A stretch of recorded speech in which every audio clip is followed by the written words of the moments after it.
Ceux qui prétendent que la visite du pape en Algérie serait inutile, au motif que les chrétiens y sont minoritaires, révèlent moins une analyse lucide qu'une ignorance profonde de l'histoire, de la géographie spirituelle et du sens même du dialogue entre les peuples. L'Algérie n'est pas une terre étrangère au christianisme. Bien au contraire, elle est l'un des berceaux les plus anciens et les plus féconds. C'est sur cette terre qu'ont vécu et pensé des figures majeures comme Saint Augustin, né à Tagaste, aujourd'hui sur Carras, dont la pensée continue d'influencer la théologie mondiale. C'est à Hippone que s'est développée une des plus grandes écoles de pensée chrétienne de l'Antiquité. Effacer cela, c'est mutiler l'histoire. Avant même que le christianisme ne devienne une religion mondiale, il était déjà enraciné en Afrique du Nord. L'Afrique n'a pas reçu le christianisme, elle l'a façonné et l'Algérie en a été un pilier. Rappeler cette vérité n'est pas une revendication identitaire, c'est un devoir de mémoire, mais au-delà de l'histoire, la visite du pape porte un sens profondément contemporain. Elle incarne le dialogue, la reconnaissance mutuelle,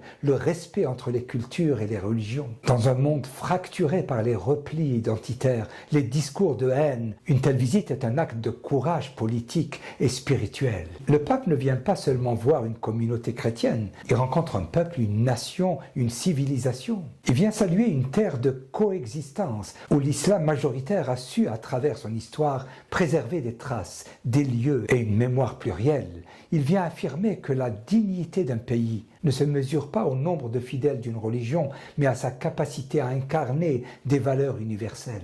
Refuser cette visite sous prétexte de minorité, c'est céder à une vision étroite du monde, où seules les majorités auraient droit à la reconnaissance. C'est nier que les grandes rencontres ne sont pas dictées par des statistiques, mais par les symboles.